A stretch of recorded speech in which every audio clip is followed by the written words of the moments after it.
Intanto buonasera a tutti e grazie dell'invito. Sì, sono del Popolo della Libertà, quindi uno Stato nazionale, un partito dello Stato nazionale, eppure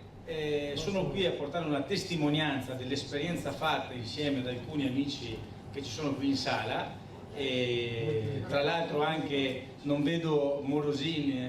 mi hanno detto che è ammalato, quindi salutatelo affettuosamente perché veramente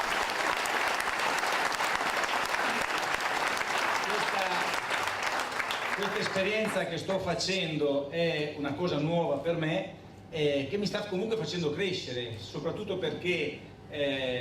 quando si parla di cultura, di storia, a scuola la impariamo a livello nazionale, però la cosa più bella è apprendere la cultura, la storia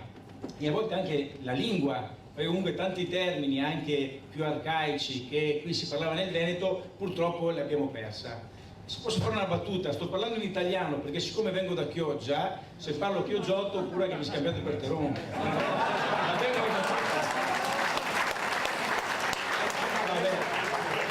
Volevo un attimo insomma dare un po' di simpatia per chi mi conosce, insomma sa che sono un po' fatto così. No, come PDL, come presidente di prima commissione, quando la Sara, un'amica di mia sorella,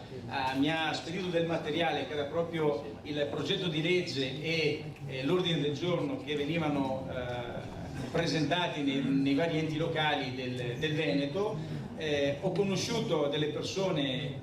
sia del mio paese che dei comuni vicini, ma comunque della provincia di Venezia, con i quali abbiamo lavorato per portare in commissione prima della provincia di Venezia, con tutte le difficoltà della particolarità del tema, perché non è facile, già non è stato facile per me, devo essere sincero,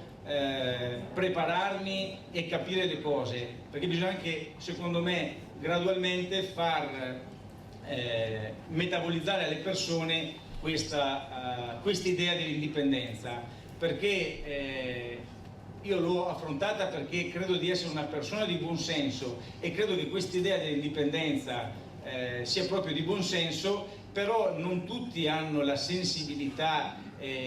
quella sensibilità di poterla metabolizzare più velocemente, perché magari non ha la fortuna di incontrare delle persone giuste come ho avuto io. Mi riferisco all'avvocato Cantalutti, a Nicola Vianello, a Cesare Busetto, insomma Paolo De Grandis tra l'altro, con cui lavoro anche assieme parecchie volte, con i quali si riesce in qualche modo a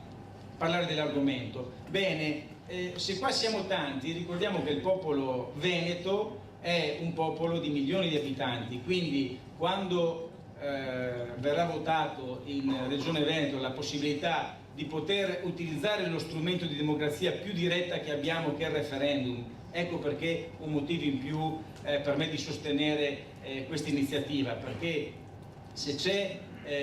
qualcosa che deve essere deciso, quel qualcuno è il popolo che si deve riconoscere in una nazione come senso di appartenenza e organizzarsi come uno Stato. Quindi non voglio neanche entrare nel dettaglio perché vedete sono abbastanza emozionato, che non è la mia materia, è più la vostra, però con la mia presenza qui stasera, a partire da che oggi sono un'ora e mezza di strada, volevo testimoniare insomma questo lavoro che abbiamo fatto in provincia di Venezia e che anche uno del PDL può esservi vicino in questa battaglia e in questa esperienza, in questo cammino. Grazie a tutti.